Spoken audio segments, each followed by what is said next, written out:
여러분 사진 찍는 거 다 좋아하시죠? 예. 내 마음에 안 들어서 그렇지. 찍고 보면 아이고 왜 이래 이거. 분명히 여러분들 이 사진을 찍어야겠다 생각할 때는 이 장면이 굉장히 나는 기록해야겠다 하는 그런 느낌들이 많았기 때문에 찍었는데 막상 찍어놓고 난 이후에 갤러리 들어가 보면 이래 실망스러울 때가 많습니다. 그건 왜 그럴까요? 잘못 찍었어요. 그러니까 우리 사람 눈은 둘이에요. 둘이 보는 것은 상당히 넓은 시야에 뭔가 이렇게 어떻게 보면은 이게 화소로 따지면 엄청난 화소죠. 예. 그런데 여러분들 카메라는 광학 기계예요. 그러니까 광학 기계에 대한 특성을 좀 아시면은 더 좋은 사진을 찍을 수 있다. 물론 몰라도 됩니다. 근데 이왕이면은 더 좋은 사진을 찍으려면은 광학 기계를 좀 이해를 하시면은 더 좋은 사진을 찍으실 수가 있다. 내 카메라 보니까 스마트폰 카메라에 보니까 렌즈가 3개 박혀 있고 4개 박혀 있고 막 이렇습니다. 눈이 많은 것처럼 보이는데 사진을 찍을 때에 카메라 눈이 몇 개든 간에 눈이 하나입니다. 한순간에 하나만 찍히게 되어 있다. 그렇기 때문에 우리 눈과 사람의 눈이 다르다. 예, 카메라 눈이 다르다. 특히 렌즈는 여러분 사각 렌즈를 보신 적 있으세요? 렌즈는 전부 동그랗습니다. 네. 예, 동그란 렌즈인데 이런 걸 이제 프레임이라 그래가지고 이거 잘라 버릴 거예요. 이렇게. 우리가 보는 거는 이 사각 프레임입니다. 이게 나중에 결과를 보는 거는요. 이쪽은 다 사각지대예요. 예, 이쪽들은요. 그러면은 이게 손흥민이가 이제 골 넣고 나면 딱 이러다 예. 인생샷을 남기고 싶다 그 얘기죠. 예. 그러니까 우리가 사진 촬영하기 전에 이걸 표를 많이 잡습니다. 이게 이 안에 들어오는 풍경들이 어떤 걸까 그런 것들을 많이 잡게 됩니다. 그러니까 렌즈는 동그랗지만은 실제로 우리가 표현할 때는 항상 사각으로 표현하게 된다. 5개가 다 렌즈입니까? 아닙니다. 다 렌즈가 아닙니다. 그래서 이제 그런 얘기도 해볼 거고요. 그래서 오늘은 주로 이렇게 사진에 관련된 기본적인 얘기들을 많이 다루고요. 그 다음에 우리 카메라 안에 카메라 모드들이 다 있어요. 그 모드들이 뭐 하는데 그렇게 많이 있지? 모드들을 좀 익히셔야 돼요. 왜 여러분들 사진 촬영하는 특성에 맞도록 촬영을 하실 수가 있다. 그리고 우리의 사진 촬영은 첫 시간에도 제가 말씀드렸지만은 어쨌든 감성에 많이 호소하는 그런 쪽으로 가야 된다. 예. 그래서 그런데 초점을 맞춰서 한번 해보자 하는 걸 말씀드리면서요. 자, 스마트폰 사진 촬영 노하우를 한번 보겠습니다. 제가 일반적으로 강의하는 것 중에서 지금 따로 모아놓은 겁니다. 따로 모아놓은 얘기들을 좀 해보려고 합니다.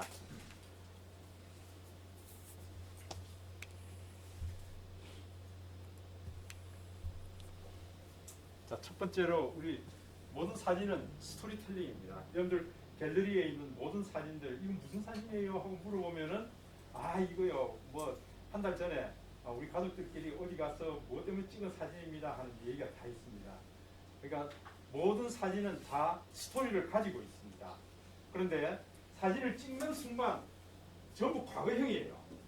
내가 셔터를 누르는 순간 전부 과거형이 되어버립니다.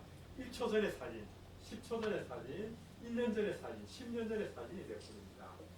10년 전의 사진이 내가 끄집어내놓고 다시 볼 때요. 와, 이때 이런 일이 있었지 하고 얘기를 해냅니다. 그러니까 10년 전에 그 이야기가 오늘 현재 이 시간에 다시 스물스물 살아나는 걸 우리가 스토리텔링이라고 합니다. 그래서 모든 사진은 그런 스토리텔링을 다 가지고 있다고요. 그 스토리텔링을 어떻게 표현하느냐 하는 게 사진가의 몫이에요. 나도 사진 작가야. 예, 사진 작가가 되려고 그러면 기계를 잘 다루는 사람, 광학 기계를 잘 다루는 사람이 사진 작가가 아니고요. 내가 찍은 사진에 대해서 이야기를 잘 풀어낼 수 있는 사람, 그런 사람이 사진 작가가 된다. 그 얘기입니다. 그래서 이제 그 얘기를 하면서 제가 한번 풀어보겠습니다. 갤러리에 담긴 모든 사진은 스토리가 있다. 예. 그 다음에 우리가 찍은 모든 사진은 이야기가 있다고 합니다. 이야기가 있다. 그 사진 안에는 이 세 가지가 들어있어요. 시간, 어떤 시간에 찍었어요. 그 다음에 어떤 공간에서 찍은 겁니다. 그리고 내가 찍고자 하는 마음의 움직임이 있었기 때문에 이게 사진으로 남아있는 겁니다. 이게 시간과 공간이 있다 할지라도 내가 찍고자 하는 마음이 없다 그러면 이게 사진으로 남아있지 않습니다. 그래서 모든 사진은 시간, 공간, 마음의 움직임 이 세 가지가 다 들어있습니다. 그래서 그걸 우리가 이야기로 풀어낼 때 그 사진은 언어가 될 수 있고요. 이야기를 전달하는 수단이 될 수 있다. 이렇게 말씀드릴 수가 있습니다. 제가 이 책을 얘기했더니 어떤 분은 와 이거 지금 예스24에 없던데요 하더라고요. 또 교보문고에 없대요 그런 분들이 많더라고요. 카메라는 나이를 묻지 않는다. 사토 토미오 이 책이 저는 도움이 굉장히 많이 됐습니다. 그래서 여러분들 사진을 좀 더 깊이 있게 해보시려면 이분 책을 좀 보시는 것이 좋겠다. 그래서 크게 5가지로 요약할 수 있는데요. 이분은 미국의 뇌과학자입니다. 사진 작가이기도 하고요. 지금은 한 86세, 7세 정도 됐을 거예요. 이제는 더 이상 알츠하이머 전공자인데 알츠하이머 자기가 전공을 하면서 이렇게 분석을 해보니까 사진을 하시는 분들이 가장 치매가 없더라. 사진 하시는 분들은 여행도 많이 하고요. 그 다음에 사진 찍는 순간에 그런 희열, 기쁨, 설레임 이승 선생님 맞습니까? 그런 설레임이 있죠. 그런 설레임이 우리 안에서부터 이 뭐라고 그러는 거예요? 베타 엔돌핀요. 베타 엔돌핀 그 황물질이 흐른답니다. 이게 그 베타 엔돌핀이 왕성하게 흐르면은 여기서 치매가 없다.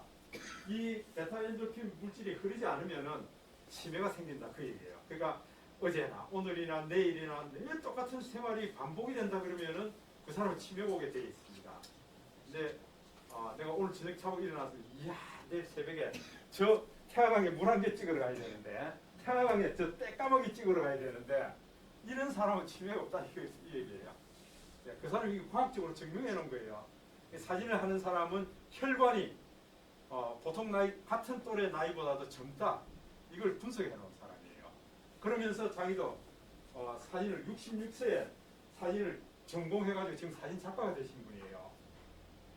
나도 이거 사진을 해야겠다 이렇게 했어요. 그래서 이제 5가지로 요약할 수가 있는데 사진 애호가는 젊음을 유지할 수 있다.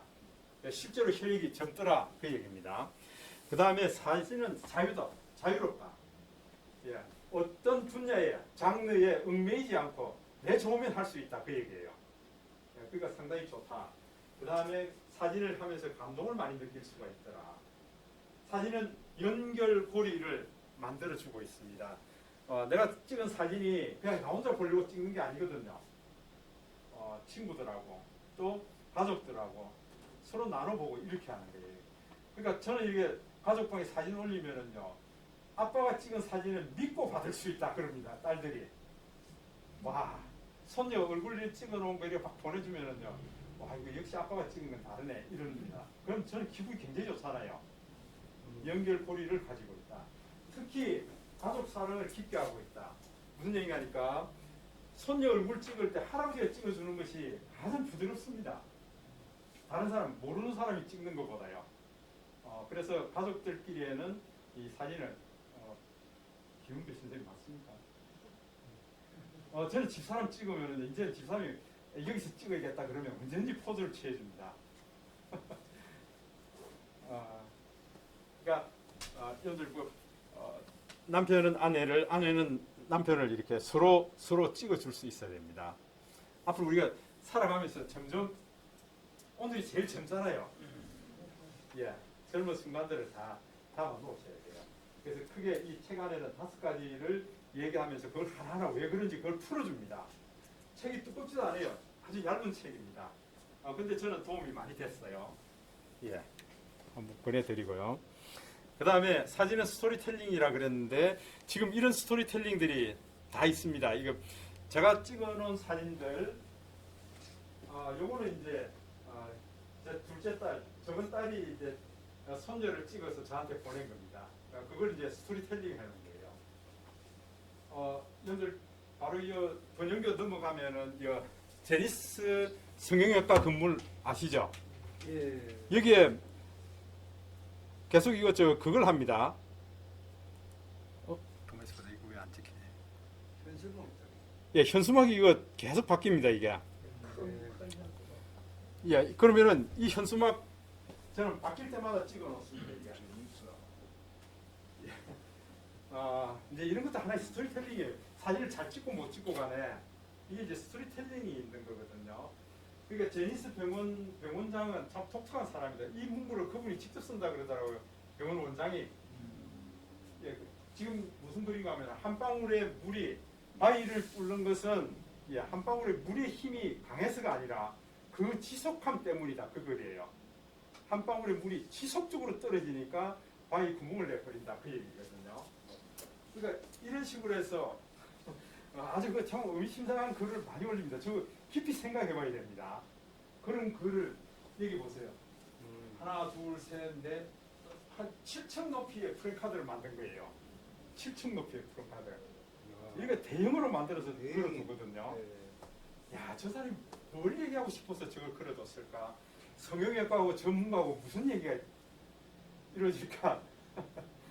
안 그래도 그쪽에서 올 때마다 보는 거 저런 예. 현수봉은 계속 달려 있는 거 본 거 같아요. 그렇죠. 예. 예. 예. 근데 이제 이런 걸 보시면서 그냥 넘기지 말고 유심히 한번 보시라. 참 메시지를 전하고 싶어서 저런 글을 썼을까? 예. 이제 그런 것들이 이제 눈에 보이기 시작합니다. 근데 제가 이거 찍어놓은 사진들은 다 이제 그런 것들을 가지고 있거든요. 예를 들어서 한번 볼게요. 우리 여성분들은 자기가 나 마음 상했어요 하는 글입니다. 요 녀석 얘기인데요. 어느 날 요 녀석이 지금 이제 초등학교 1학년인데 이거 저기 유치원을 가면서요. 지가 이렇게 썼습니다. 마음 상했음. 숫자도 틀렸어요. 그래가지고 테이프 딱 발라서 이걸 갑니다. 지 동생한테 당해가지고요. 지 동생이요. 꼼짝을 못했는데 어느 날부터 이제 지 동생이 막 팍팍 달라드는 거예요. 언제부터요? 이 동생이 말을 하기 시작하면서부터요. 언니한테 꼬치꼬치 따지는데요. 언니가 이제 밀려가지고 속에서 불이 난 거예요. 그러니까 이걸 딱 잘라서 테이프 붙여가지고 저 엄마가 그럽니다. 야, 너 유치원 가는데 그것까지 달고 붙여서 가서 되겠냐 그 얘기예요. 야, 그거 떼고 가라 그 얘기죠. 안 돼, 나 달고 가야 되는데. 네, 그래서 이걸 저 엄마가 찍었어요.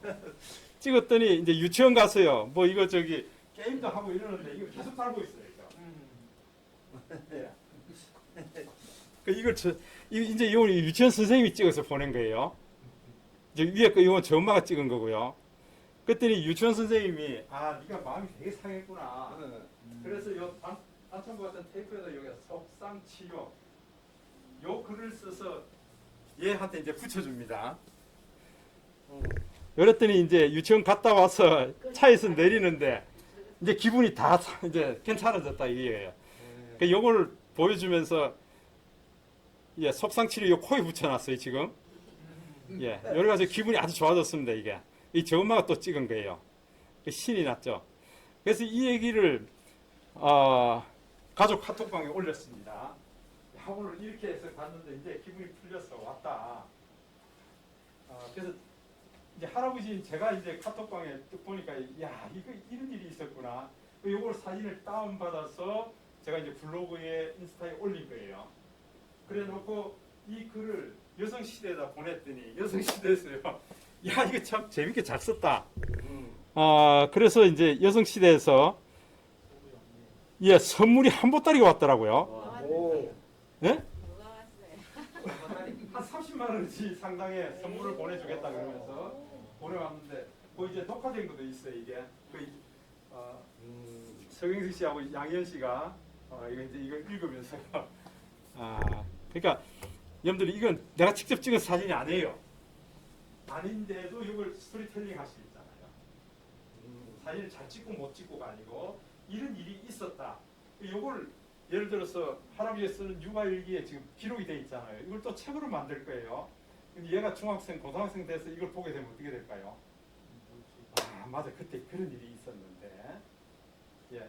지금 이제 할아버지가 쓴 육아일기 이 책을 보고 얘가 굉장히 좋아해요. 혜윤이 아리 하는 책이 있는데 이 책을 보고 이제 이겁니다. 이제 요거는 이제 이 녀석이 이제 초등학교 입학했으니까 이제 글을 다 안단 말이에요. 지가 태어나면서부터 5살까지 얘기가 여기 다 들어있어요. 이걸 읽습니다. 이게 읽고 있으면 요 동생이 요 녀석이 할아버지 내 아리는 왜 없어요? 아, 내 아리 내놓으라는 거예요 지금.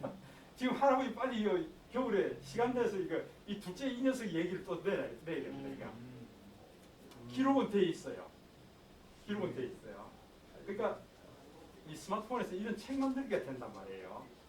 그러니까 동구 대대지원센터 내년도 1분기에 이거 책 만드는 거 들어갈 거예요.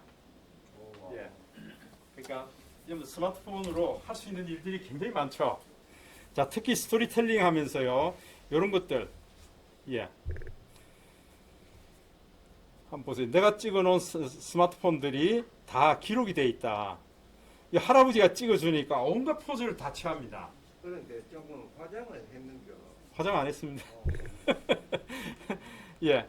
그래서 일산 해수욕장 데려갔어요. 갔더니 이 모래사장에 이거 저기 뭐 집도 만들고요. 바닷물 신도 벗어나 놓고 이놈이 신도 옆에 벗어놓은 거예요. 이런 것도 좀 찍고 바닷물이 들어오는데 이 치마가 젖는 줄도 모르고 서 있고요. 예. 이런 장면들 한번 보세요. 사진을 찍을 뿐만 아니라 영상을 촬영했어요.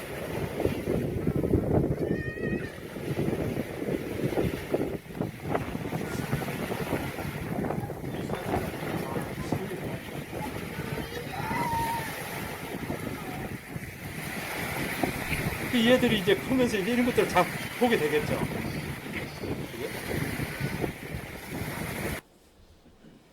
예. 그래서 제가 갤러리에 있는 사진들은 다 이 스토리를 가지고 있습니다. 이 스토리가 그냥 사진으로 보관되어 있는 게 아니고요. 블로그로, 또 SNS 쪽으로 다 이렇게 기록이 되어 있습니다. 여러분들 이런 거 해보셔야 되는 거 아니에요? 예. 자, 이런 거 해보려고 지금 우리가 준비하고 있습니다. 여러분들 술도를 가신다. 술도 가더라도 그냥 가지 마시고요. 술도에서 찍은 사진들, 그 다음에 파도가 비파를 타는 섬 설도에 설도 노래를 또 부르는 분이 있어요. 예, 설도에서 만난 사랑인가? 제목이 맞습니까? 예, 설도에서 만난 사랑. 이런 것들요. 사진 찍고 이게 설도에 대한 키워드를 써놓는 겁니다. 설도. 다른 이름으로 시루섬이라고 부르기도 하고 곰보섬이라고 부르기도 하고요. 설도 한자로 표현할 때 이렇게 씁니다. 이게 검은고 설자에다가 섬도자, 설도 명파. 설도에서 파도가 때리면은 거기에서 이 검은고 소리가 난다 해서 설도 명파. 그다음에 갯바람, 기다려야 이게 소리가 나는 거죠. 파도가 비파를 타는 섬 설도다. 이 키워드를 지금 다 넣어놨습니다. 그러니까 거기에 갔던 사진들을 쭉 열거해 보면서 이제 이렇게 이야기를 풀어 나가는 거죠. 근데 제가 이 설도를 굉장히 많이 갑니다. 근데 파도가 때리면서 금붕고 소리 난 적이 들은 적이 한 번도 없어요. 네, 그래서 제가 이제 또 말을 씁니다. 설도의 비파 소리는 가슴으로 듣는다. 네, 가슴으로 듣는다.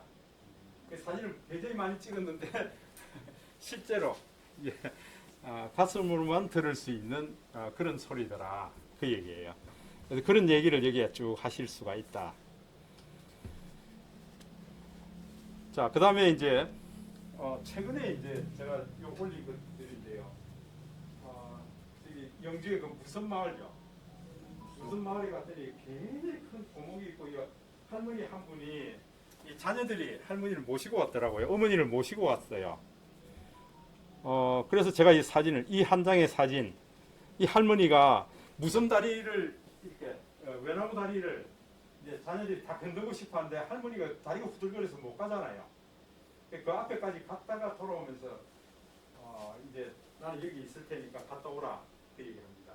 그랬더니 자녀들이 같이 가자고 막 잡아준다고요. 손 잡아준다고 오라 그럽니다. 그랬더니 할머니가 어여 다녀와.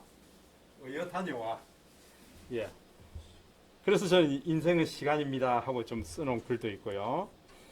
이렇습니다. 이게 할머니가 여기서 기다리고 있는 거예요. 이게 이거 큰 나무에 여러분들 우리의 어머니, 아버지, 부모님들은 이렇게 큰 나무와 같습니다. 어머니 거기 항상 있을 거거든요. 예, 돌아오면 항상 거기 있을 거야. 이제 그 얘기를 이제 주변의 사진들하고 같이 이제 좀 보여줍니다. 이런 상황이었다.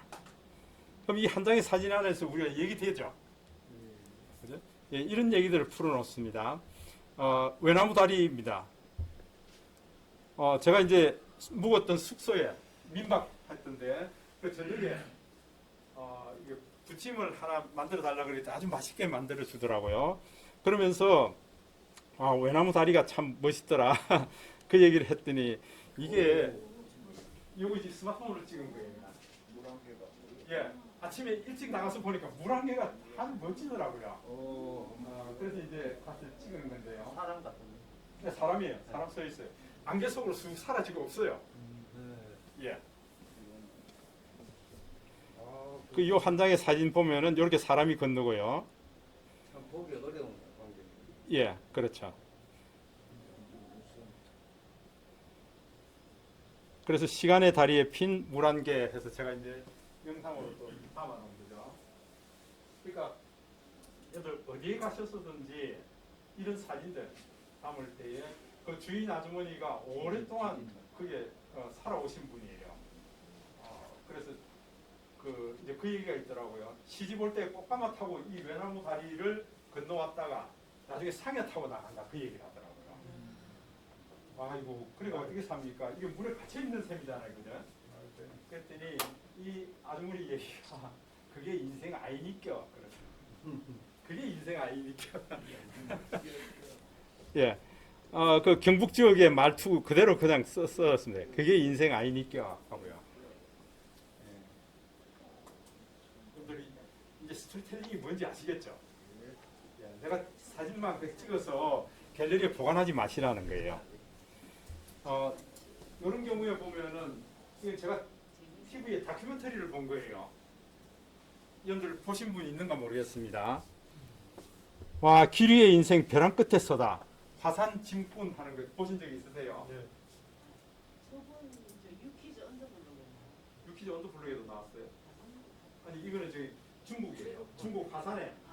우리나라 그 진군 하시는 분 그 말고요. 이 화산의 짐꾼인데 요분들 다 화산 짐꾼들이에요. 요 둘이가 부부인데 요 아들 하나 때문에 이 짐을 꾸려야 애 공부를 시킬 수 있다. 와, 이거 보니까 하루 그 먼 화산하면은 중국 3대 악산 중에 하나죠. 굉장히 험하더라고요. 사람 하나 겨우 지나가는데 짐을 60km, 70km 짊어지고 그 길을 올라가는 거예요. 그렇게 해서 한나절 올라갔다가 내려오면 우리 돈으로 6,000원에서 8,000원. 와, 그걸 이 아들 때문에 한다는 거예요. 이게 이 아들 때문에. 그래서 길이의 인생 해서 제가 너무 감동적으로 봐서 이제 이걸 또 사진을 이렇게 툭툭 이렇게 잘라냈습니다. 뭐 화면을 찍기도 하고 잘라내서 여기에 이제 이야기를 풀어놨습니다. 이게 우리 부모님들의 얘기가 아닐까 해서 지금 이렇게 좀 정리를 했습니다. 이래. 그러니까 어떤 것이든 우리가 이렇게 정리할 수 있다. 스토리를 입혀 나갈 수가 있다. 예. 그래서 여러분들 이제까지는 사진 하면은 다큐멘터리였습니다. 근데 지금 현재의 사진은 스토리텔링이다. 사진 작가는 도구를 잘 다루는 것이 아니라 도구를 가지고 잘 표현해 낼 수 있는 그런 사람이 사진 작가가 될 것이다. 그 얘기입니다. 자, 그래서 저는 이게 스마트폰으로 떠나는 시간 여행이라는 표현을 잘 씁니다. 시간 여행. 내가 사진을 찍는 순간 과거가 돼버린다. 예, 그렇기 때문에 내가 사진을 들춰볼 때는 1시간 전의 사진, 10시간 전의 사진, 과거 사진이 돼버립니다. 근데 그 과거 사진이 과거로서 끝나는 게 아니고요. 다시 스물스물 우리가 얘기를 할 수 있기 때문에 시간 여행을 다녀올 수가 있는 겁니다. 내가 40년 전에 부모님 사진으로 가지고 이렇게 형제들끼리 같이 얘기한다 그러면은 그 시간 여행하는 거예요. 네, 그게 참 이게 사진에서만 가지고 있는 그런 묘미가 될 겁니다. 자, 그래서 우리가 기본 설정을 먼저 한번 보도록 할 건데요. 지금 이제 우리가 볼 거는요. 스마트폰 사진을 찍을 때에 요걸 전체 기본 설정을 먼저 볼 필요가 있다. 여러분들 그 스마트폰 한번 들어볼까요? 여기 했을 때 우리가 빠른 실행, 전원 버튼을 더블 클릭을 하면은 전화기가 나온다. 전원 버튼을 2번 클릭하면은 카메라가 나오죠. 카메라가 나온다. 그러니까 예전에는 더블 클릭하게 되면은 뭐 이렇게 음성 인식이 나오고 그랬었는데요. 지금은 카메라가 튀어나오도록 되어 있다. 그래서 사진을 찍을 수 있도록 준비가 되어 있죠. 그 다음에 여러분들 사진 촬영할 때에 이제부터는 사진을 찍을 때에 주인공을 터치해 주시라는 거. 주인공을 터치해 줘라. 어느 분이 주인공인지 주인공을 터치해 주시라. 이렇게 터치할 때에 여러분들 제 같은 경우에는 렌즈가 3개 있고 또 조그만한 게 지금 2개가 더 있습니다. 근데 여러분 이 렌즈가 5개가 아니에요. 렌즈 3개에다가 그 다음에 2개는 역할이 하는 게 뭘까요? 한번 보세요. 헤이 구글 손전등 켜. 손전등을 켭니다. 여러분 하나는 후레쉬예요. 노란 게 후레쉬예요. 보세요. 노란 건 후레쉬다. 그죠? 자, 손전등 껐습니다. 그러면 나머지 하나는 뭘까요? 이 뻘구스름하게 생긴 건 뭘까요? 뻘구스름하게 생긴 작은 거. 이게 바로 센스예요. 센스입니다. 카메라 센스예요. 자, 보세요. 지금 우리가 이 프레임에서 볼 때요. 지금 이게 셔터인데, 이 셔터 누른다는 얘기는 뭔가 하니까 오토 포커스를 쓰겠다는 얘기예요. 지가 알아서 포커스를 맞춰서 촬영하겠다 그 얘기예요. 그런데 내가 주인공이 윤태영 선생님입니다 하고 터치합니다. 그러면은 윤태영 선생님까지 이 빨간색 센스가 나가서 거리가 얼마인지, 그 다음에 노출 정보가 뭔지 그걸 지가 읽어온다고요. 그게 요 뻘구스름한 센스가 하는 역할이에요. 자, 주인공이 윤태영 선생님이다 하고 제가 터치를 했는데 이렇게 동그랗게 해서 하얀색 자물쇠가 있다가 순간적으로 한 3초 후에 사라져 버립니다. 이 얘기는 뭐예요? 내가 포커스하고 노출 정보는 가져왔으니까 빨리 셔터 누르세요 그 얘기예요. 근데 3초 후에는 내가 해제할 겁니다 그 얘기예요. 그런데 이번에는 보세요. 윤태영 선생님이 주인공입니다 하고 꾹 눌러버릴 겁니다. 그랬더니 노란색으로 포커스를 맞추고 노란색 자물쇠를 채워버립니다. 잠가버렸어요. 이 얘기는 뭡니까? 노출 정보도 내가 기억해놓고 있을게. 포커스, 거리도 기억해놓고 있을게. 2가지를 기억해놓고 있을게. 그 다음에 하나 남은 거요. 구도 때문에 슬쩍 구도를 잡아서 그 다음에 셔터를 눌러주시라 그 얘기예요. 그러니까 우리 DSLR 카메라의 반셔터 기능입니다. 반셔터 기능. 반셔터 탁 누르면은 내가 포커스하고 노출을 지가 딱 기억해 놓고 있겠다. 나머지 반을 누르면은 이제 비로소 사진이 촬영되게 되는 그 원리가 이 스마트폰 안에도 들어있다. 그 얘기예요. 좀 이해되세요? 예. 그래서 여러분들 우리가 지금 얘기하고 있습니다. 사진의 3요소. 초점, 측광, 구도. 이게 사진의 3요소입니다. 이게 우리 스마트폰 카메라 메커니즘 안에 들어있는 얘기예요. 메커니즘 안에 들어있어요. 그래서 지금까지는 내가 사진을 찍을 때 사진을 찍을 때 그냥 셔터만 눌렀어요. 그냥 셔터만 누를 때는 이게 AF, 오토포커스예요. 지가 알아서 자동으로 찍는 방식이다. 그 얘기입니다. 근데 이제부터는 여러분들 주인공이 누구다 하고 터치를 해주시라는 거예요. 주인공이 누구다.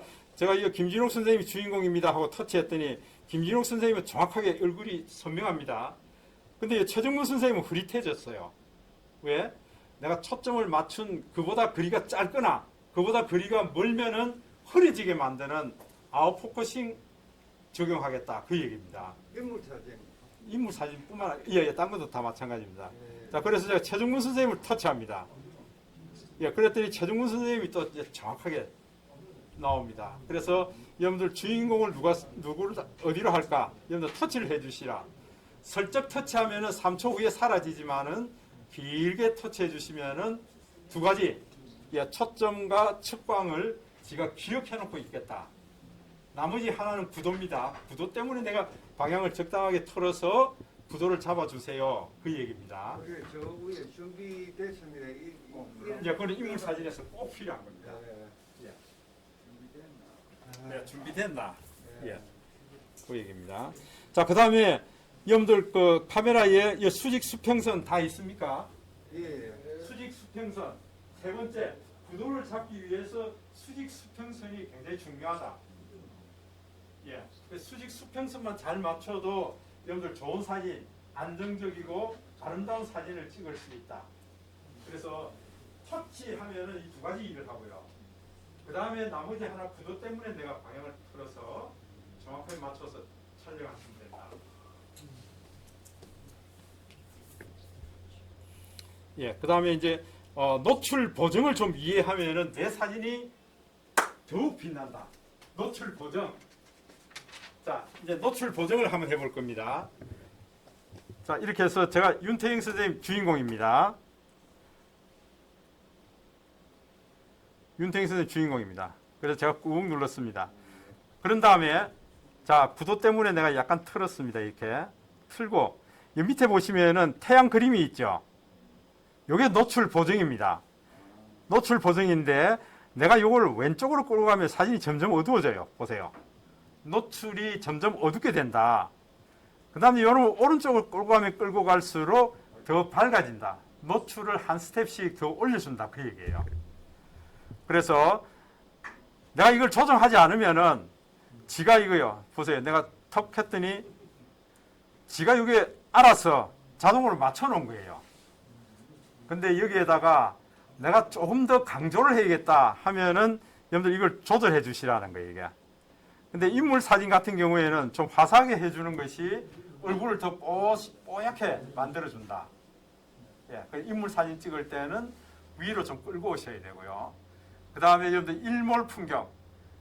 지금 뭐 태화강 저쪽 서쪽에 불타는 하늘이 막 지금 펼쳐지고 있습니다. 그러면은 이 노출을 아래쪽으로 끌고 오셔야 된다는 거예요. 아래쪽으로 내려와야 더 불타는 하늘을 만들 수 있습니다. 제가 지금 이렇게 말씀드리는 게 바로 광학기계의 특성이라는 거예요. 노출 정보 조금만 더 옮기고 하면은 더 멋진 사진을 만들 수 있다. 예. 그래서 저기 우리 지난번에 같이 야외 출사 나가보니까 윤태영 선생님 딱 이래가지고 폼이 아주 막 피사체 높이에 맞추려고 그러니까 아주 이제 개구리 자세가 되기도 하고요. 그러고 난 다음에 터치를 하셔서 노출 보정을 좀 활용하셔야 됩니다. 그래야 남다른 사진을 얻을 수가 있거든요. 예. 이게 이제 우리가 먼저 제가 말씀드리고 싶은 부분입니다. 자, 그 다음에 동영상 촬영할 때 때로는 여러분들 가실 때에 이제 다음 시간에 그러니까 다음 주 목요일 우리 지금 야외로 좀 나가서 촬영하고 싶어요. 좀 이제 추운 때는 좀 피하고요. 네, 그래서 원도심을 돌면서 좀 촬영을 할 텐데, 자, 여러분들 그 동영상도 좀 찍어 보시라는 거.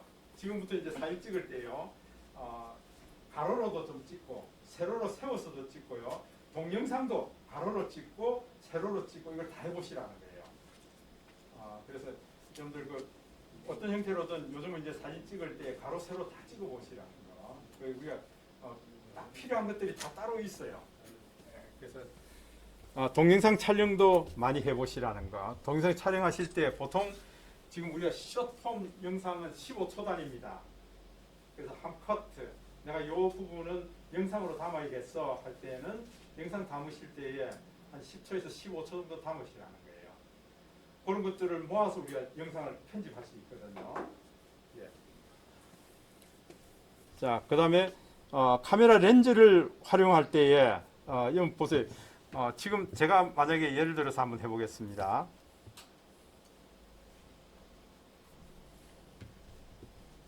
예.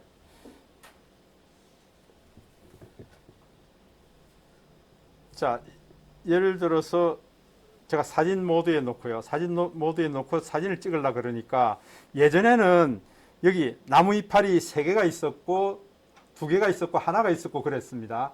근데 최근 카메라 모드가 조금 바뀌었어요.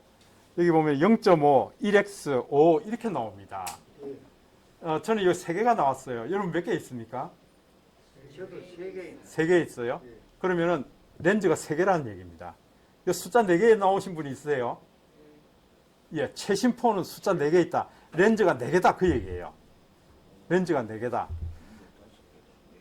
자, 여기 보시면은 내가 .5를 놓을 거예요. .5를 놓으니까 굉장히 광각이죠. 초광각 렌즈입니다. 0.5 배율로 찍겠다 그 얘기예요. 그럼 1x 하면은 1대1이라고 보시면 돼요. 1대1 배율이다. 그 다음 여기서 5 놓으면 어떻게 될까요? 예. 이렇게. 사실은 이게, 여기 보면은 우리 렌즈 중에 초광각 렌즈, 표준 렌즈, 그 다음에 망원 렌즈, 이렇게 되어 있단 말이에요. 근데 우리가 이렇게 찍지 않고, 여기 숫자 있는 거 이걸 눌러서 찍으면은 화질을 보장받을 수가 있습니다. 근데 이게 안 하고, 나는 여기 디지털 줌이라고 해서 손가락으로 여러분 확대할 수 있죠. 지금 제가 손가락으로 확대하고 있습니다. 그랬더니 2.1 배율이라 그랬습니다. 2.1 배율. 예, 그럼 내가 좀 더 확대하면은 뭐 3.6 배율. 이걸 우리가 디지털 줌이라 그럽니다. 디지털 줌. 손으로 손가락 2개로 벌려서 확대하거나 오므린 이걸 우리가 디지털 줌이라고 그럽니다. 디지털 줌으로 찍게 되면은 화질이 떨어진다 그 얘기예요. 화질이 떨어진다. 찍을 수는 있어요. 찍은데 경계 라인이 흐릿하게 나오게 된다. 그럼 어떻게 하면 좋으냐? 이 3개 중에 하나 선택하라는 거예요. 0.5 요걸 선택하는, 요건 렌즈로 찍는 거예요. 3개 렌즈 중에 하나로 찍는 거예요. 요 렌즈로 찍는다 그 얘기예요. 그러니까 여러분들 되게 확대해서 찍을 경우에는 5x로 찍으시라 그 얘기예요. 이렇게 놓고 찍고 평범하게 찍을 때는 그냥 1x로 찍고요. 그 다음에 더 어디 방 안에 같은 데 가서 광각으로 찍고 싶다 그럴 때는 0.5x로 찍으시라. 요게 우리가 화질을 보장받을 수 있다 그 얘기입니다. 이해되시죠?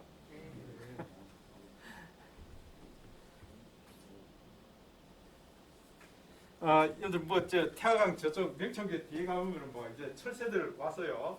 뭐 백로도 물에서 같이 장난치고 놀고 이러는데 와 이거 이 스마트폰으로 찍으려 그러니까 이게 뭐 확대를 하고요. 여러분들 이거 손가락으로 확대해서 나중에 봐보세요. 이 백론지 경계선이 분명하지 않다. 예, 그때는 5x 놓고 바로 그 렌즈로 찍으셔야 된다. 예, 광합 렌즈로 찍으셔야 된다. 그 얘기예요.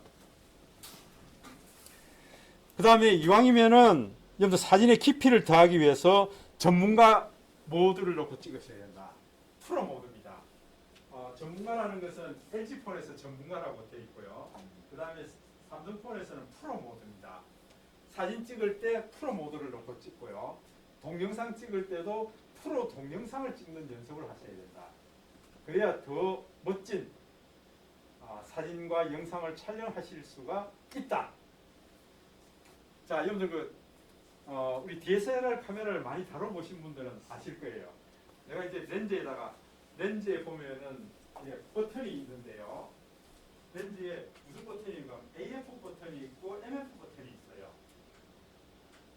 요래가지고요. 내가 보통은 AF로 돼 있어요. 오토포커스예요. 그러니까 반샷턴 누르면 지가 알아서 초점을 다 잡아줘요. 그러니까 아주 선명하게 잡아버린다 그 얘기예요. 그런데 MF로 놓게 되면 매뉴얼 포커스로 놓게 되면은 적당하게 흐리게도 만들 수 있고 적당하게 아주 진하게 만들 수도 있고요. 이걸 내가 손으로 다 조절할 수 있다 그 얘기예요. 우리가 왜 화면에다가 터치하세요 하냐면요. 터치하는 순간에 지가 센서가 나가서 글이 산출하고요. 여기에 대한 노출 정보를 지가 다 산출을 하거든요. 예, 근데 이 매뉴얼 포커스를 할 때는 이걸 내가 다 수동으로 하겠다는 거예요.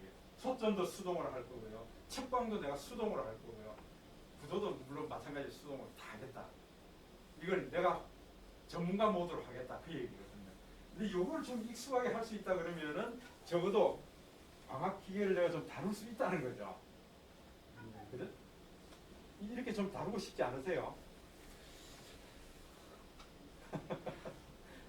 너무 어려운 질문입니까?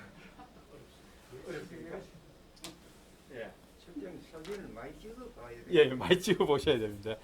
그래서 여러분들 한번 카메라 모드 중에서 여기 보시면은 내 카메라에 프로라고 보이세요? 프로. 프로 없는 사람 더보기에서 찾아가. 예. 내가 자, 우리 카메라 모드 한번 끄집어야 돼요. 저는 프로 했더니 완전히 뭐 새파랗습니다, 그냥. 지금 이렇습니다. 프로 했더니 지금 이런 상태가 됐습니다. 프로 보이는가요? 예. 없는 분들은 어떻게 해야 될까요? 자, 이거 쭉 더 내려오시면은 더보기라고 있습니다. 더보기. 예. 더보기에 가서 찾으셔야 됩니다. 더보기에 있는 각종 기능들 전부 밑으로 다 끄집어 내려와야 돼요. 예, 그래야 여러분들 테스트를 하든지 사진을 찍어 보시든지 그렇게 할 수 있습니다. 자, 일단은 여러분들 프로 한번 찾아볼까요? 신홍수 선생님 프로 있죠? 네. 예. 프로 안 보이는 분 있으세요? 다 있죠? 자, 프로는 아까 제가 말씀드린 대로 이걸 초점, 그 다음에 측광 이런 것들을 수동으로 다 만들 수 있다 그랬습니다. 근데 이게 제 거 같은 경우에 보니까 지금 화이트 밸런스가 2900으로 되어 있습니다. 상당히 낮다는 거죠. 그래서 내가 이걸 조절할 수 있다. 화이트 밸런스를 체크했어요. 슬라이드를 해서 점점 올립니다. 그랬더니 아주 차가웠었는데 이제 점점 따뜻한 빛으로 바뀝니다. 보세요. 예, 그래서 이 올리다 보면은 형광등 불빛에서는 어떤 게 좋습니다. 5500K 이게 지금 백열등이네요. 예, 요게 좋습니다. 5500. 예, 화이트 밸런스를 맞추는 겁니다. 디지털에서 가장 어려운 부분이 화이트 밸런스 맞추는 거예요. 그래서 여러분들 각 카메라 업체마다 화이트 밸런스 기준을 이렇게 가져가고 저렇게 가져가고 이러니까 지금 세계 표준을 만들어 놨어요. 그 세계 표준이 이런 색깔을 흰색으로 간주하겠습니다. 한 게 여러분 그레이 18%예요. 예, 회색 18%가 흰색으로 간주하겠다. 그 얘기입니다. 자, 그 다음에 우리가 봐야 될 게 EV입니다. EV 한번 볼까요? 저는 EV가 마이너스 1.8이에요. EV가 노출이에요. 노출인데 이게 너무 어둡게 되어 있다. 그래서 제가 올려볼 겁니다. 이제 그랬더니 사진이 밝아집니다. 플러스 0.4, 0.5 이렇게 올려서 좀 밝게 만들어 나갈 겁니다. 예, EV, Expose Value입니다. Expose Value, 노출입니다. 예. 조절해 보셨어요? 자, 그 다음에 이제 중요한 게 여러분들 그 포커스입니다. 포커스. 초점 맞추는 거죠. 자, 포커스를 놓고 보세요. 내가 이렇게 했더니 여러분이 전부 흐릿합니다. 아주 가까이 있는 걸 지금 맞추기 위해서 제로로 나오는데요. 여기 이제 서서히 당겨서 예, 쭉 당겨서 내가 초점이 맞는 부분 가져가 보시면은 지금 보니까 초점이 맞는 부분 김진옥 선생님하고 조수경 선생님이 이제 얼굴 경계선이 녹색으로 표현되고 있습니다. 녹색으로 표현되는 여기가 초점이 맞았다 그 얘기입니다. 예. 그러니까 가까이 있는 거일수록 제가 예를 들어서 이 레몬 녹차가 있는데 레몬 녹차에 초점을 한번 맞춰볼 겁니다.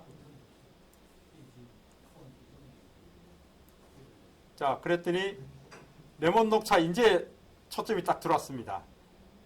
레몬 녹차 초점이 들어왔는데 여러분들 얼굴은 다 흐려져 있어요. 레몬 녹차는 제일 정확하지만은 예, 제가 이렇게 해서 초점을 맞출 수 있다. 예, 이 센스를 통해서요. 이 김영배 선생님 얼굴을 초점을 맞춰볼까요? 그랬더니 레몬 녹차는 흐릿해져 버렸습니다. 예.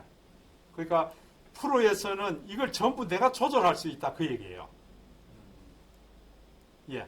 요걸 잘 이해하게 되면은요, 여러분 아주 환상적인 복회가 보글보글 있는 그런 사진, 그런 영상을 만드실 수 있다 그 얘기예요.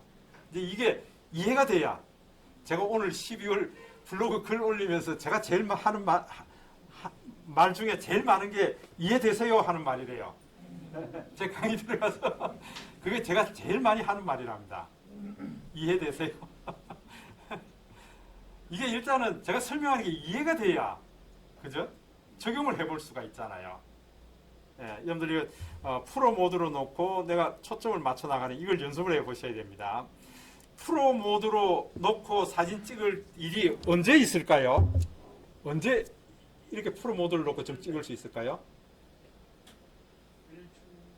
뭐 일출, 예, 일몰 이런 때도 프로 모드로 놓고 찍는 게 좋습니다.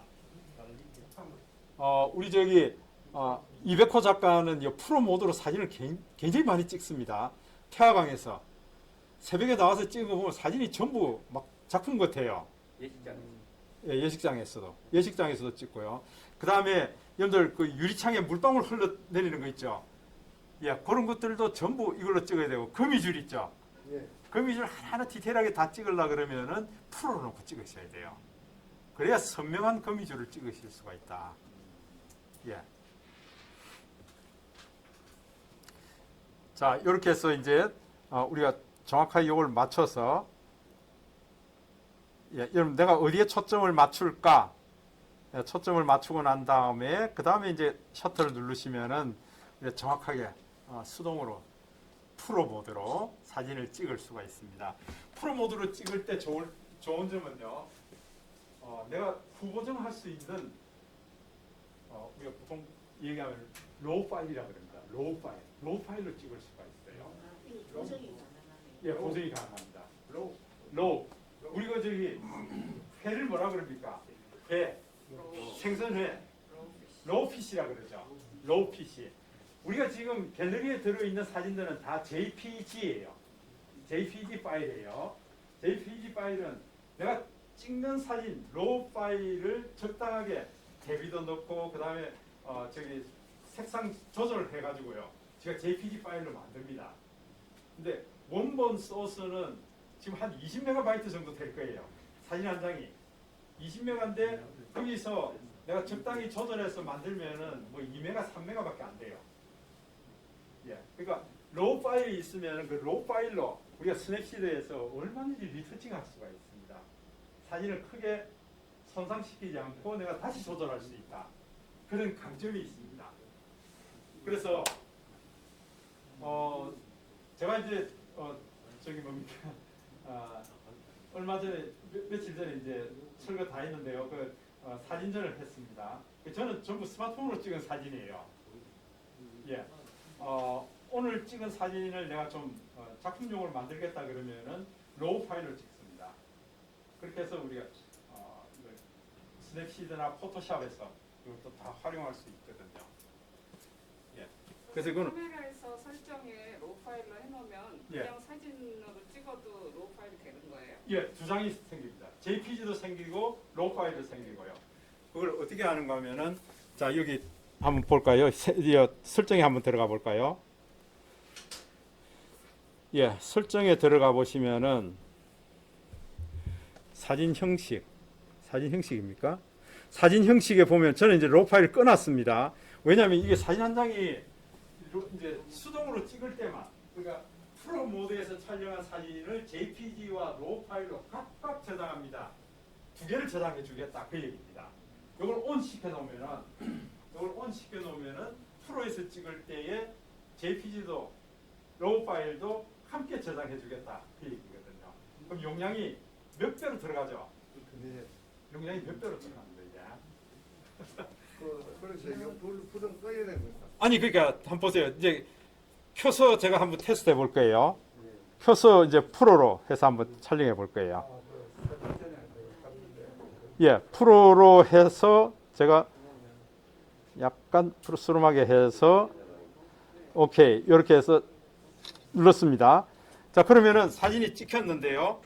찍힌 사진을 제가 한번 볼 거예요. 갤러리에 들어가서 볼 겁니다. 그랬더니 로우하고 JPG 파일로 저장이 됐습니다. 이럽니다. 자, 이 사진이 보니까 JPG 파일은 2.57MB예요. 그런데 옆에 새롭게 찍혀 있는 로우 파일은 23.2MB예요. 23MB예요. 10배나 더 크죠? 로우 파일은. 로우 파일입니다, 이게. 근데 이걸 우리가 후보정에서 조절하면 손상 입히지 않고 멋지게 또 후보정을 할 수 있다. 그러니까 용량이 많이 크죠? 이게 사진 전문으로 안 하는데 이걸까지 켜놔놓고 찍으면 어떻게 될까요? 용량이 펑펑 날아가는 거죠. 그죠? 그러니까 평소 때는 이걸 꺼놔야 됩니다. 꺼놓고 내가 좀 제대로 한번 작품을 만들어 볼 거야 할 때는 저걸 켜고 로우 파일을 찍으셔야 돼요. 그래서 이제 오늘 낮에 비가 오고 난 이후에 분명히 태양광 서쪽을 보세요. 완전 하늘이 불타거든요. 그때는 로우 파일 온 시켜놓고요. 찍으셔야 돼요. 그럼 진짜 작품을 얻을 수 있다 그 얘기예요. 사진 규격도 다르죠. 4천에 3천, 4천에 3천, 3대 4 비율로 지금 만듭니다. 3대 4 비율로요. 그러니까 이런 특성들을 알고 있으면은 여러분들 언제든지 조절할 수 있겠죠. 예, 카메라 켜놨다가 여기 보세요. 설정에 들어와서 사진 형식 여기에서 또 이렇게 턱 껐다가 또 필요하면 켰다가 이걸 내가 알아야 할 수 있잖아요. 모르면 못 하잖아요. 처음 들었어요.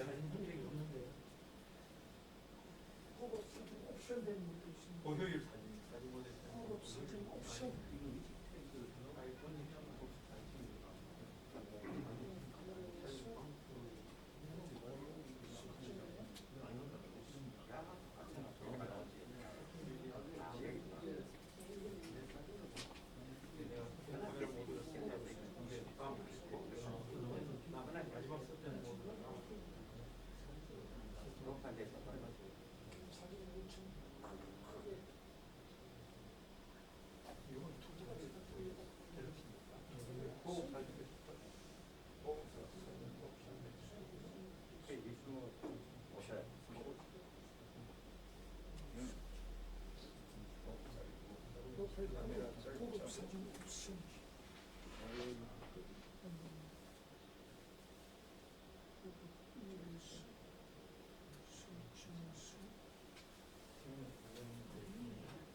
자, 여기까지 하고 우리 잠깐 쉬었다 할까요? 예. 2시간 넘으면 머리에 지 내립니까? 과부하가 걸린 과거가 걸렸어요. 예. 자, 이제 마지막 하나 요점은 우리 프로 동영상 모드도 좀 많이 찍어 보시라는 거예요. 여러분들 그냥 동영상을 찍으시는데 그냥 동영상을 찍게 되면은 모두 오토포커스를 찍힙니다. 그 프레임 안에 있는 모든 피사체가 정확하게 그냥 찍혀버린다고요. 근데 그러지 말고 프로 동영상을 찍게 되면은 초점을 내가 마음대로 조절할 수 있거든요. 초점을 조절하셔서 찍으셔야 된다. 제가 어제 장동희 선생님하고 찍은 영상 중에서 지금 프로 동영상으로 찍은 것들이 여럿 있습니다.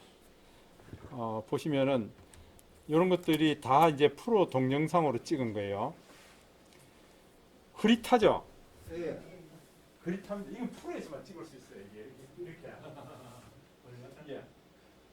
야, 이건 뭐 이렇게 잘못 찍었네요. 잘못 찍었습니다. 잘못 찍었어요. 예. 예. 잘못 찍었는데 이걸 내가 마음대로 조절할 수 있다는 거예요.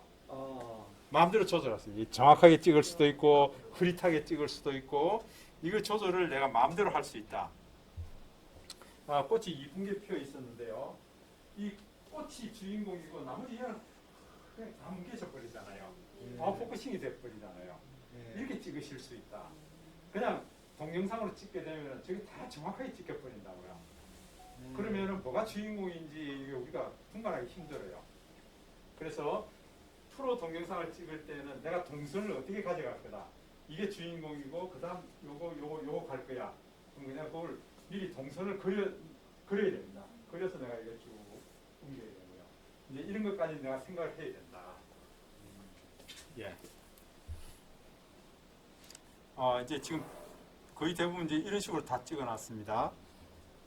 지금 이분이 이제 노래하는 장면입니다. 근데 처음에는 흐릿하죠, 이게. 이거 뭐 잘못 찍었네, 이거. 잘못 찍었네. 잘못 찍었습니다. 크겠네. 예. 이러다가 서명하면 오, 예. 선명하게 이제 점점 온다. 선명하게 들어갑니다, 이게. 예.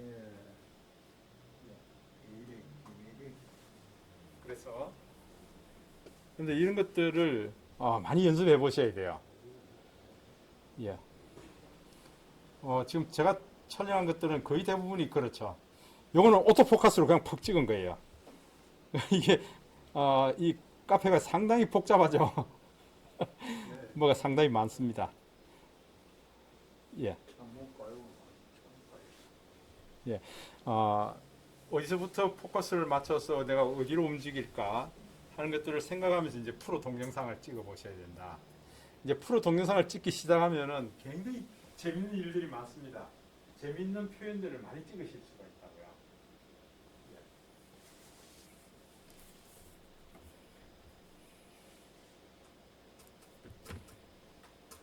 자, 그 다음에 프로 동영상 여기까지 제가 말씀을 드렸고요. 그 다음에 한번 볼까요? 이제부터 이제 차근차근 설명을 해볼 겁니다. 빠른 실행, 우리 파워 버튼을 두 번 따닥 하고 누르면은 카메라가 튀어나온다는 거.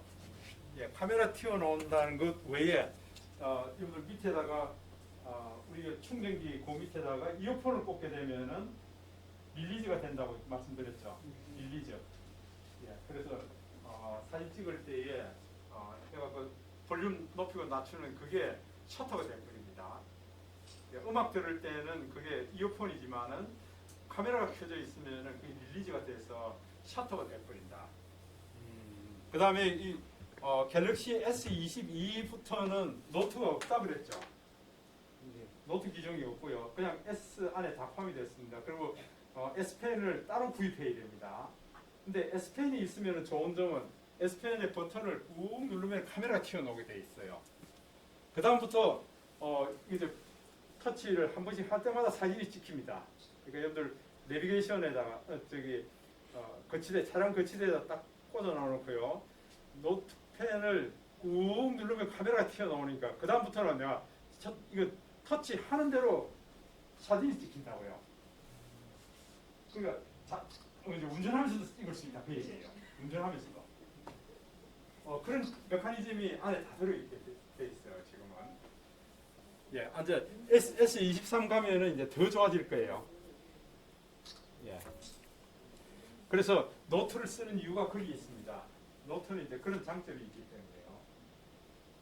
그 다음에 사진 촬영하기. 그래서 사진 촬영하기는 우리가 다 봤습니다. 이게 버튼, 미리 보기 썸네일 뭐 이런 것들 다 있고요. 그 다음에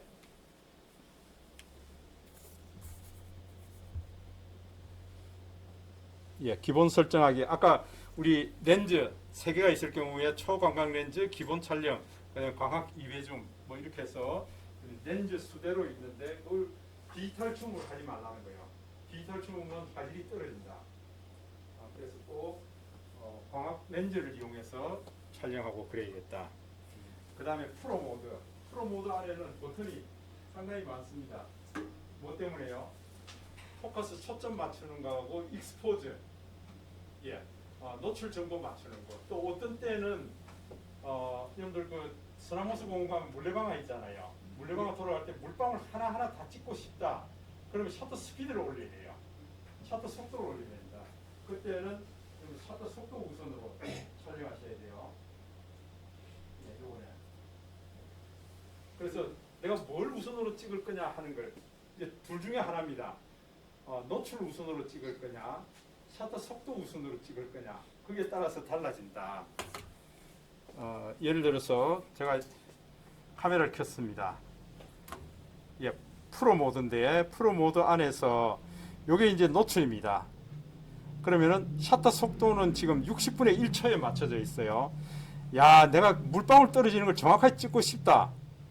그러면은 이 속도를요, 제가 쭉 올려서 뭐 1500분의 1초, 2000분의 1초, 1500분의 1초 이렇게 가면은 이게 물방울 하나하나 떨어지는 게 다 보입니다. 이게 이렇게 해서 촬영하겠다. 그러면은 요게 내가 셔터 속도 우선으로 맞춰서 촬영한다 그 얘기예요.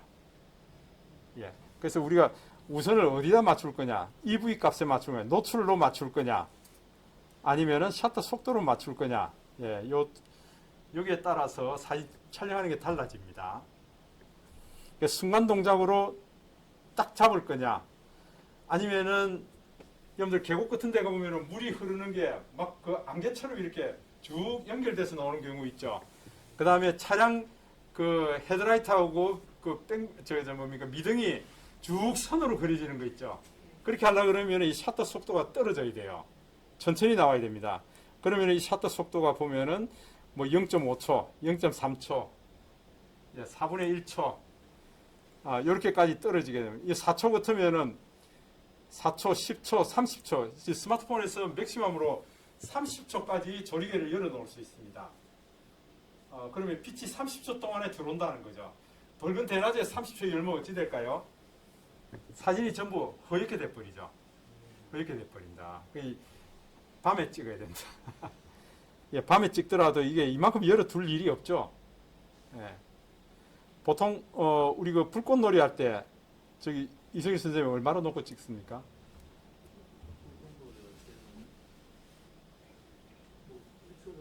1초 정도. 예. 1초 정도 하면서 이 렌즈 앞을 막았다 뺐다 이러죠 이게. 예. 그러니까 우리가 보통 찍을 때 보면 맥시멈 한 1초 정도. 예. 이렇게 해놓으면은 불꽃이 한번 터지고 난 이후에 또 두 번째 터지고 세 번째 터지고 하는 거 그걸 연속으로 찍으려면 우리 카메라 앞을 막았다가 뺐다가 막았다 뺐다 이걸 하고 있어요. 예. 그러니까 1초 상당히 오래된 건데 그 움직이지 않는 건물 같은 거, 다리 같은 거 이거는 그냥 그대로 있겠죠. 1초 동안 찍어도. 그 대신에 여기에 차가 지나간다 그러면 어떻게 될까요? 차 불빛이 쭉 선을 끄면서 가겠죠. 사진이 그렇게 나온다. 예.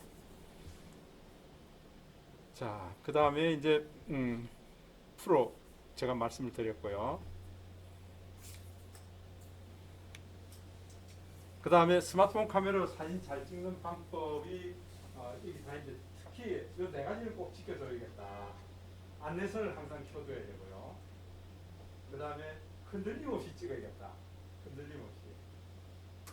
그래서 지금 S23은 흔들림을 굉장히 많이 잡아줄 거다. 그렇게 지금 광고를 하고 있거든요. 특히 동영상 촬영할 때. 지금 아이폰이 좋은 이유가 아이폰 i14 좋은 이유가 그 흔들림을 굉장히 많이 잡아주거든요. 그러니까 지금 아이폰 14 스마트폰으로 영화 촬영하듯이 그렇게 촬영한 사람들이 많아요. 왜냐하면 흔들림이 적기 때문에 그렇거든요. S23도 그렇게 하겠다. 지금 이게 하고 있는데 아마 나와보면 안 그렇대요. 예. 저 이제 그걸 많이 기대하고 있습니다. 저도 이제 바꿀 때가 됐거든요. 그래서 그걸 좀 기대를 하고 있는데 한번 알겠습니다.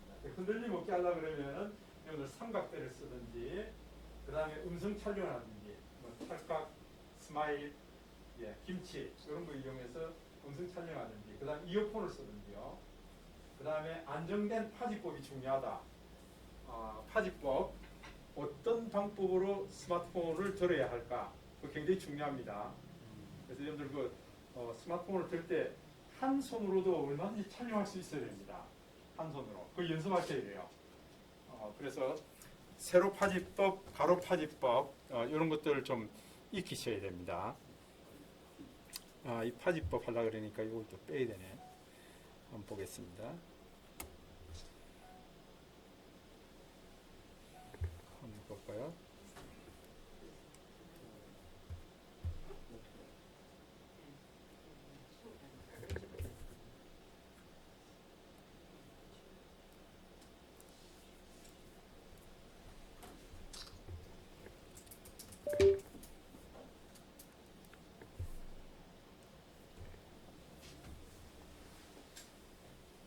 자, 위에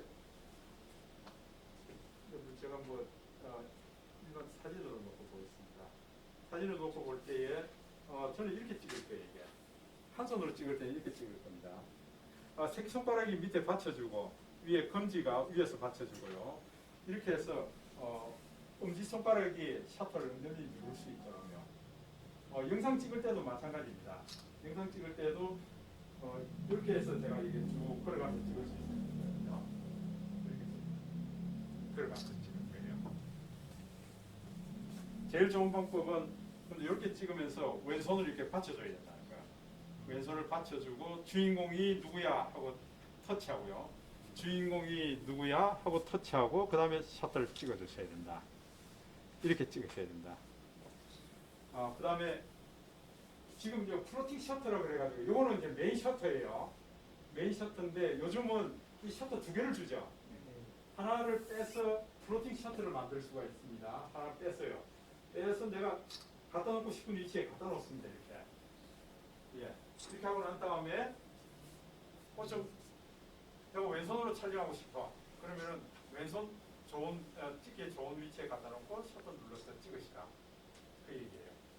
또 하나는 지금 이게 우리가 보통 가로 파지법입니다. 가로 파지법은 이런 식으로 들고 있어야 됩니다. 왼손을 받치고요. 언제든지 엄지 손가락 이용해서 셔터를 누를 수 있도록 해주고요.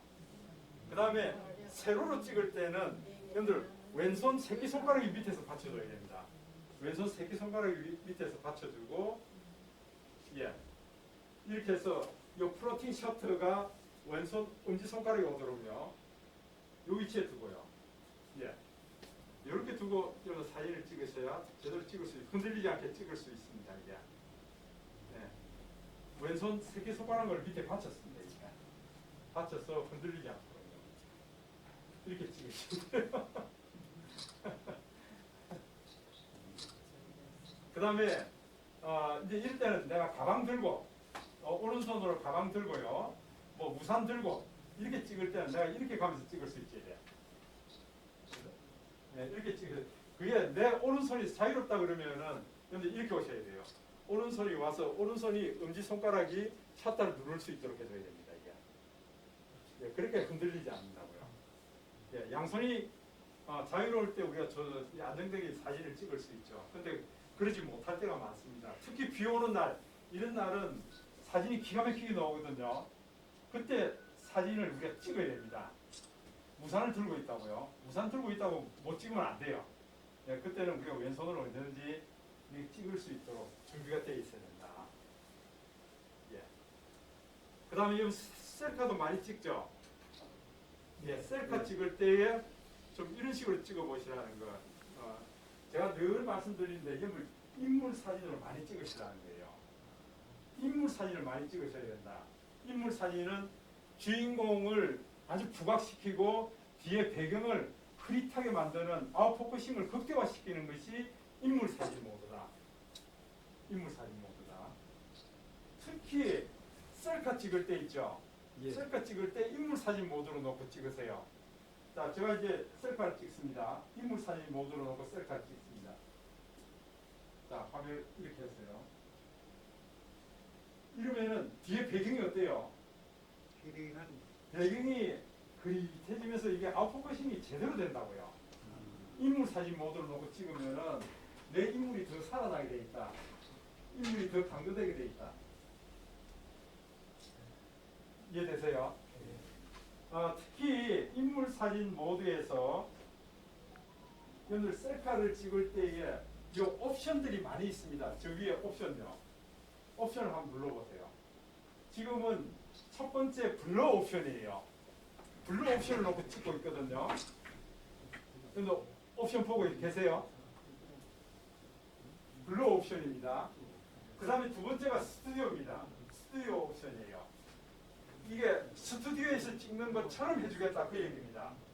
그러면 주인공만 정확하게 놔놓고 나머지를 조명을 비추면서 찍듯이 해주겠다 그 얘기입니다. 조명을 비추듯이. 예. 그 다음에 세 번째 옵션이 흑백이죠. 흑백인데 하이키 모노입니다. 하이키 모노로 찍는다. 여러분들 여기 모노도 두 가지 종류가 있습니다. 하이키 모노가 있고 로우키 모노가 있습니다. 야 이게 도대체 뭘 얘기하는 걸까? 한번 찍어보겠습니다. 하이키 모노 하니까 뒤에 배경 다 날아가 버립니다. 예.